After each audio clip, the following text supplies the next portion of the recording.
Hi friends, this is Zafar Ali. Israel Palestine conflict का part 5 करेंगे आज। हमने पढ़ा था कि 1917 में जब वर्ल्ड वार टू ख़त्म होगी तो ब्रिटिश ने फ़लस्तीन पे कब्ज़ा कर लिया था और फ़लस्तीन का मैंडेट जो है वो ब्रिटिश को मिला था। तो 1917 से 1947 तक फ़लस्तीन was under the occupation of British. ये ब्रिटिश के कब्ज़े में था, जिसको ब्रिटिश का मैंडेट कहते हैं, मैंडेट इन फ़लस्तीन, ब्रिटिश मैंडेट। अब 1947 तक ब्रिटिश के कब्ज़े में था फ़लस्तीन। तो 1918 में ब्रिटिश ने एक डिक्लेरेशन दी थी जिसको बेलफोर डिक्लेरेशन कहते हैं। बेलफोर डिक्लेरेशन में ब्रिटिश ने ये कहा था कि इसराइल फ़लस्तीन में एक ज्यूइश स्टेट क्रिएट की जाएगी, फ़लस्तीन में एक ज्यूइश स्टेट जो है वो बनाई जाएगी। इसको जो है, इस डिक्लेरेशन को प्रैक्टिकल करने के लिए ब्रिटिश गवर्नमेंट ने यूरोप में जो जूस रहते थे उनको एक हिंट दे दी कि आप स्लोली फ़लस्तीन में अपनी पॉपुलेशन शिफ्ट करते जाओ। इसके नतीजे में क्या हुआ कि फ्राम 1920 से 1935 तक जूस की जो पॉपुलेशन थी इन फ़लस्तीन, इट रोज़ फ्राम 9% टू 27%। मतलब ये जो 15 साल है, 15 साल में जूश पॉपुलेशन इन फ़लस्तीन इंक्रीज़ हो गई अप टू 27% 1935 तक। अच्छा, इसी तरह 1935 से 1947 तक इनकी पॉपुलेशन और भी ज़्यादा इंक्रीज़ हो गई। और जब जूश पॉपुलेशन फ़लस्तीन में बहुत ज़्यादा इंक्रीज़ हो गई तो फिर 1947 में ब्रिटिश ने एक यूएन से रेजोल्यूशन पास करवाया और उस रेजोल्यूशन में फाइनली जो है वो फ़लस्तीन को 2 स्टेट्स में डिवाइड किया गया। इसको 2 हिस्सों में डिवाइड किया गया। एक हिस्सा जो है वो फ़लस्तीनियंस को दिया गया और जिसको वेस्ट बैंक और गज़ा स्ट्रिप कहते हैं, ये गज़ा स्ट्रिप है। दूसरा वेस्ट बैंक और गज़ा स्ट्रिप फ़लस्तीनियंस को दिया गया और बाकी जो इसराइल था वो बाकी जो फ़लस्तीन था वो यहूदियों को या इसराइल को मिल गया। अब इसमें इंटरेस्टिंग पार्ट ये है कि टोटल जो फ़लस्तीन था इसकी 55% एरिया जो है वो ज्यूज़ को मिल गई। मतलब फ़लस्तीनी जो कि 2000 साल से या उससे भी पहले से फ़लस्तीनियंस जो रह रहे थे फ़लस्तीन में, तो अब जो जूस जिनको अभी 15-20 साल हुए हैं उनको 55% लैंड जो है फ़लस्तीन की ब्रिटिश ने दिलवाई जूस को। अच्छा, अब सिर्फ बात ये यहाँ तक ख़त्म नहीं है। उसके अलावा जो है फ़लस्तीन की जो मेजर, मतलब जो इम्पॉर्टेंट टेरिटरीज थी या इम्पॉर्टेंट एग्रीकल्चरल लैंड थी वो भी इसराइल को दी गई। और इसके अलावा जो इम्पॉर्टेंट कोस्टल एरियाज़ थे या जो इम्पॉर्टेंट कोस्ट था मेडिटेरेनियन सी पे, जैसा कि ये नक्शे में भी, इस नक्शे में भी कि इसराइल को जो है, फ़लस्तीन को जो है वो मेडिटेरेनियन सी लगता है, ये मेडिटेरेनियन सी है। तो मेडिटेरेनियन सी पे इनके जो इम्पोर्टेंट सिटीज़ थे या इम्पोर्टेंट सी पोर्ट्स थे वो भी इसराइल को दिए गए। इन इम्पोर्टेंट सिटीज़ में या इम्पोर्टेंट जो सी पोर्ट्स हैं उनमें एक काफ़ी फेमस है जिसका नाम है हाइफा। तो ये हाइफा का जो सी पोर्ट है वो भी इसराइल को दिया गया। इसी तरह जफ़ा का जो सी पोर्ट है वो भी इसराइल को दिया गया। तो जो इम्पोर्टेंट कोस्टल एरियाज़ थी वो भी इसराइल को, जो इम्पोर्टेंट एग्रीकल्चरल लैंड थी वो भी इसराइल को दी गई। अब इम्पॉर्टेंट एग्रीकल्चरल एरियाज़ भी इसराइल को मिली, इंपॉर्टेंट सिटीज़ भी इसराइल को मिले। तो डेफिनेटली जो फ़लस्तीनियंस है वो तो इसको, इस रेजोल्यूशन को ऑब्जेक्ट करेंगे और उन्होंने ऑब्जेक्शन दी भी सही, जिसकी वजह से 1947 में ही अरब और इसराइल के आपस में एक जंग लग गई जिसको अरब इसराइल वार कहते हैं। इस वार के नतीजे में इसराइल ने अपनी टेरिटरी और भी ज़्यादा इंक्रीज़ कर दी और जो वेस्ट बैंक है उसमें भी काफ़ी टेरिटरी पे कब्ज़ा कर लिया और गज़ा स्ट्रिप भी जो है उस पर भी काफ़ी टेरिटरी पे कब्ज़ा कर लिया। और अब जो है 1948 की वार के बाद जो इसराइल के पास फ़लस्तीन का जो हिस्टोरिकल फ़लस्तीन था उसका तकरीबन कोई 78% एरिया आ गया। 78% 1948 के या 1949 तक 78% एरिया फ़लस्तीन का इसराइल के कब्ज़े में आ गया। और बाकी जो 22% था वो भी हमने पार्ट 4 में डिस्कस किया था कि बाकी जो 22% एरिया बचा था वेस्ट बैंक और गज़ा स्ट्रिप का, उस पर वेस्ट बैंक पे जॉर्डन ने कब्ज़ा कर लिया था। ये यहाँ पे एक मुल्क है जिसका नाम है जॉर्डन, इस पर जॉर्डन ने कब्ज़ा कर लिया था और इस गज़ा स्ट्रिप पे इजिप्ट ने कब्ज़ा कर लिया।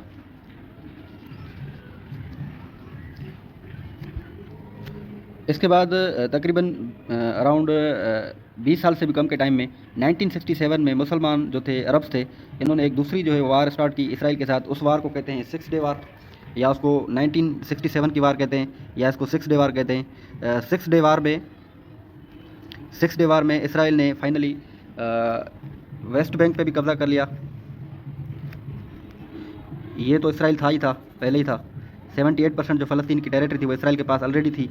अब जो है क्या होगा कि 1967 की वार में नंबर 1 पॉइंट ये है कि जो वेस्ट बैंक है उस पूरे वेस्ट बैंक पे भी इसराइल ने कब्ज़ा कर लिया, वेस्ट बैंक भी रेड हो गया। उसके बाद जो गज़ा स्ट्रिप की छोटी सी पट्टी बची थी उस पर भी कब्ज़ा कर लिया इसराइल ने। 2 और तीसरी जो है वो Golan Heights. Golan Heights Syria की एक टेरिटरी है, सीरिया की इस टेरिटरी पे भी इसराइल ने कब्जा कर लिया, गोलान हाइट्स पे भी, ये गोलान हाइट्स हैं। और उसके अलावा सिनाई पेनिनसुला जो कि इजिप्ट की टेरिटरी थी उस पर भी कब्जा कर लिया 6 डे वार के बाद। मतलब 6 डे वार में इसराइल का और भी ज़्यादा फ़ायदा हो गया, और इसराइल जो है वो पहले नक्शे पे नज़र ही नहीं आता था, अब जो है इसराइल की टेरिटरी बहुत ज़्यादा इंक्रीज़ हो गई। अब ये जो है जो रेड शेड्स है वो सारा इसराइल है। 6 डे वार का जो नतीजा था वो ये था कि वेस्ट बैंक जो कि जॉर्डन के पास था 1967 से पहले, वो इसराइल के कब्ज़े में चला गया। इसी तरह गज़ा स्ट्रिप जो कि इजिप्ट के कब्ज़े में थी, ये स्ट्रिप जो है वो भी इसराइल के कब्ज़े में चली गई। उसके अलावा गोलान हाइट्स जो कि सीरिया की टेरिटरी थी, वो भी इसराइल के कब्ज़े में चली गई 6 डे वार के बाद। और जो सिनाई पेनिनसुला था, सिनाई पेनिनसुला पे भी इसराइल ने कब्ज़ा कर लिया, जो कि पहले इजिप्ट की टेरिटरी थी। इसी तरह जो यरूशलेम जो सिटी था, यरूशलेम सिटी में जो ईस्ट यरूशलेम था, जिसमें ओल्ड सिटी है, जिसमें वो 4 क्वार्टर्स हैं, ईस्ट यरूशलेम पे भी इसराइल ने कब्ज़ा कर लिया 6 डे वार के बाद। इस वजह 6 डे वार जो वो काफ़ी इंपॉर्टेंट है, ईस्ट यरूशलेम पे भी कब्ज़ा कर लिया। और इसराइल ने 1967 की वार के बाद ये भी डिक्लेयर कर दिया कि ईस्ट यरूशलेम is undivided and eternal capital of Israel. तो ये आपने सुनी होगी पॉइंट कि इसराइल कहता है कि यरूशलेम इज़ आवर कैपिटल, और फ़लस्तीनियंस कहते हैं कि यरूशलेम फ़लस्तीनियंस का कैपिटल है। दोनों जो है वो क्लेम करते हैं यरूशलेम पे।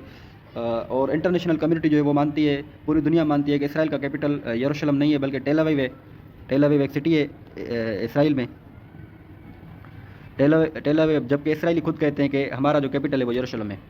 तो इसराइल की जो पार्लियामेंट वगैरह है वो इन्होंने यरूशलेम में रखी हुई है, पर जो दुनिया के दूसरे कंट्रीज़ हैं उनकी जो एम्बेसीज़ होती हैं वो टेल अवीव में होती हैं। क्यों? क्योंकि दुनिया मानती है कि इसराइल का कैपिटल यरूशलेम है ही नहीं, तो उसमें हम एम्बेसी कैसे खोलेंगे। इस वजह से दुनिया अपनी एम्बेसी जो है टेल अवीव में खोलती है। ये 2017 में आके डोनाल्ड ट्रंप ने एम्बेसी शिफ्ट की थी from Tel Aviv to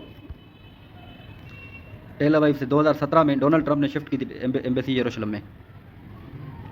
embassy उसने यरूशलेम में शिफ्ट कर दी। इसका मतलब है कि अमेरिका ने ये चीज़ रिकग्नाइज़ कर दी कि यरूशलेम जो है वो इसराइल का पार्ट है। तो ये 6 डे वार का नतीजा, हमने 48 की वार का भी रिजल्ट पढ़ा था, और अब ये 6 डे वार का नतीजा भी 6 डे वार में जो की पॉइंट है वो ये है कि इसराइल ने पूरे फ़लस्तीन पर कब्जा कर लिया। जो पहले उनको शुरू में इसराइल को 55% टेरिटरी मिली थी रेजोल्यूशन में, 1947 के रेजोल्यूशन में।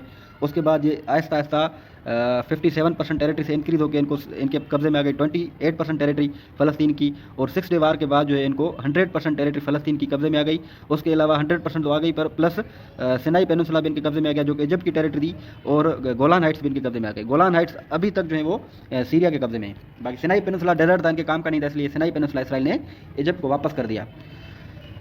अब मुसलमान जो थे, अरब थे, उन्होंने 2 वार तो उन्होंने लड़ी हैं इसराइल के साथ, एक 48 की वार, दूसरी 67 की 6 डे वार। इन दोनों वार्स के बाद एक छोटी सी तीसरी वार थी जिसको 1973 की वार कहा जाता है।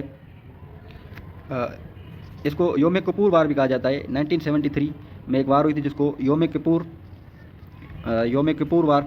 योम किपुर वार में भी मुसलमान जो थे उनकी हम ये कह सकते हैं कि मतलब कोई फ़ायदा नहीं हुआ। ना वेस्ट बैंक वो इसराइल के कब्जे से छुड़ा सके, ना जो गजा स्ट्रिप छुड़ा सके, जिसकी वजह से इसको भी हम कह सकते हैं कि it was also failure for Muslims. तो 48 की वार, उसके बाद 67 की वार, उसके बाद जो है 48 की वार, 67 की वार, उसके बाद 73 की वार, ये तीनों वार्स हुई, कोई फ़ायदा नहीं हुआ। तो अब जो है वो स्लोली क्या होगा कि मुसलमान जो थे, अरब जो एडजेसेंट कंट्री थे अरब, उनका जो है वो एक जो क्रेज़ था फ़लस्तीन स्टेट के लिए वो ख़त्म हो जाएगा। और आहिस्ता आहिस्ता अब सबसे पहले 1978 में इजिप्ट जो है वो इसराइल के साथ एक एग्रीमेंट करेगा जिसको कैंप डेविड अकॉर्ड कहते हैं। कैंप डेविड अकॉर्ड में इजिप्ट जो है वो इस चीज़ को तस्लीम करेगा कि हम इसराइल को रिकग्नाइज़ करने के लिए तैयार हैं, हमें अपना सिनाई पेनिनसुला वापस कर दो। तो 1978 के बाद जो एग्रीमेंट्स हुए थे between Israel and Egypt, Israel और इजिप्ट के दरमियान जो एग्रीमेंट्स हुए थे, उन एग्रीमेंट्स के नतीजे में जो है वो इसराइल ने सिनाई पेनिनसुला इजिप्ट को वापस कर दिया, जिसके नतीजे में इजिप्ट ने इसराइल को रिकग्नाइज़ किया। इसलिए कहते हैं कि Egypt is the first country के जिसने इसको रिकग्नाइज़ किया था इसराइल को। ये इजिप्ट पहला कंट्री दुनिया में बन गया मुसलमान कंट्री जिसने इसराइल को रिकग्नाइज़ किया। उस ज़माने में इजिप्ट का प्रेसिडेंट था, उसका नाम था अनवर सादात। अनवर सादात की गवर्नमेंट थी, अनवर सादात ने रिकग्नाइज़ किया था। इसके नतीजे में कोई मुसलमान था, रिजिड मुसलमान था, उसने अनवर सादात को असासीनेट कर दिया कि इसराइल को क्यों रिकग्नाइज़ किया इस वजह से। अब क्या होता है कि 3 वार्स भी हो चुकी हैं। अब मुसलमान कंट्रीज जो हैं वो भी स्लोली इसराइल को रिकग्नाइज़ करना स्टार्ट हो गए। इसी तरह जॉर्डन या फिर लेबनान या फिर सीरिया, ये जो सारे कंट्रीज़ थे एडजेसेंट नियर बाय कंट्रीज़, अब स्लोली वो भी इसराइल से सीक्रेट मीटिंग्स करने लगे, रिकग्नाइज़ करने लगे या रिकग्नाइज़ करने की तरफ जो है वो आगे बढ़ रहे थे। तो अब फ़लस्तीनी जो लोग थे, फ़लस्तीनियंस थे, अब उन्होंने जो है वो खुद प्रोटेस्ट करना स्टार्ट किया अगेंस्ट इसराइल। और 1987 में लार्ज स्केल प्रोटेस्ट हुए जिनको इंतफादा कहते हैं, फर्स्ट इंतफादा। 1987 में जो फ़लस्तीनियन मुसलमान थे उन्होंने प्रोटेस्ट किया, इसको फ़र्स्ट इंतफ़ादा कहते हैं। फ़र्स्ट इंतफ़ादा के नतीजे में फ़र्स्ट इंतफ़ादा का नतीजा क्या निकला कि इजरायली गवर्नमेंट पे भी प्रेशर आया और मुसलमानों की तरफ से जो तंजीम थी जो ये प्रोटेस्ट करवा रही थी, उस तंजीम का नाम है PLO, फ़लस्तीनियन लिबरेशन ऑर्गेनाइजेशन, जिसको यासर अराफात लीड कर रहा था। यासर अराफात पे भी प्रेशर आया कि इंतफ़ादा में जो प्रोटेस्ट हो रहे थे, इंतफ़ादा का मतलब है अरबी का वर्ड है, इसका मतलब है अपराइजिंग या प्रोटेस्ट। तो फर्स्ट इंतफ़ादा में जब इसराइल पे और उसके अलावा यासर अराफात पे, दोनों PLO पे प्रेशर आया, तो अब जो है वो दोनों पार्टीज़ जो है वो एग्रीमेंट करने के लिए तैयार हो जाएंगी और इस फर्स्ट इंतफ़ादा के नतीजे में 1994 से ओस्लो अकॉर्ड्स स्टार्ट होंगे।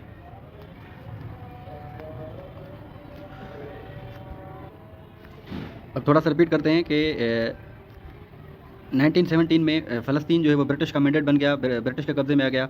उससे पहले जो है वो 631 या 630 से ऑनवर्ड्स जो है ये मुसलमानों के कब्ज़े में था, अप टू 1917 से 1947 तक ये ब्रिटिश के कब्ज़े में था।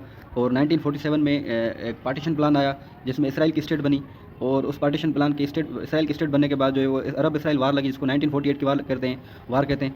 और 1948 की वार के बाद फिर 1967 में दूसरी वार, जिसको 6 डे वार कहते हैं, जिसमें इसराइल ने पूरे फ़लस्तीन पे कब्जा कर लिया था। और 6 डे वार के बाद फिर तीसरी वार हुई 1973 में, जिसको योम किपुर वार कहते हैं। इसका भी कोई नतीजा नहीं निकला। और उसके बाद जो है 1987 में फ़र्स्ट इंतफ़ादा हुआ, अपराइजिंग हुई, और इसके नतीजे में जो है 1994 में ओस्लो अकॉर्ड्स शुरू हुए। ओस्लो अकॉर्ड्स में जो मुसलमानों की तरफ से लीड कर रहा था वो PLO की ऑर्गेनाइजेशन थी, फ़लस्तीनियन लिबरेशन ऑर्गेनाइजेशन का यासर अराफात, जो कि ये यासर अराफात हैं। यासर अराफात ने 1994 में ओस्लो अकॉर्ड्स जो है वो इसराइल के साथ साइन किए। ओस्लो अकॉर्ड्स का जो क्रक्स है वो ये है कि ओस्लो अकॉर्ड्स में PLO ने, क्योंकि ओस्लो अकॉर्ड्स काफ़ी कॉम्प्लेक्स हैं, मैं सिंपली ये बता दूं कि PLO ने ये बात कही कि वी विल रिकग्नाइज इसराइल को हम रिकग्नाइज़ करेंगे, जिसके नतीजे में इसराइल क्या करेगा, इसराइल ने कहा कि हम PLO को रिकग्नाइज़ करेंगे। PLO को रिकग्नाइज़ करेंगे, इसका मतलब क्या है कि 1994 से पहले इसराइल जो है वो PLO को फ़लस्तीनियों की कोई तंजीम नहीं समझता था और वो उसको एक दहशतगर्द तंजीम समझते थे। तो अब 1994 के ओस्लो अकॉर्ड्स के बाद इसराइल ने ये चीज़ तस्लीम की कि हम ये चीज़ मानते हैं कि PLO जो है वो फ़लस्तीनी लोगों की रिप्रेजेंटेटिव ऑर्गेनाइजेशन है, और यासर अराफात को उन्होंने रिकग्नाइज़ कर दिया। दोनों ने एक दूसरे को रिकग्निशन दी। उसके अलावा जो ओस्लो अकॉर्ड्स में जो दूसरी इंपॉर्टेंट चीज़ थी वो ये थी कि इसराइल ने कहा कि जो टू स्टेट सोल्यूशन है, टू स्टेट सोल्यूशन जो UN ने दिया था, उसके तहत हम वेस्ट बैंक और गजा स्ट्रिप ये दोनों फ़लस्तीन को वापस करेंगे, जो कि उन्होंने 6 डे वार में कब्ज़ा किया था, वेस्ट बैंक और गजा स्ट्रिप।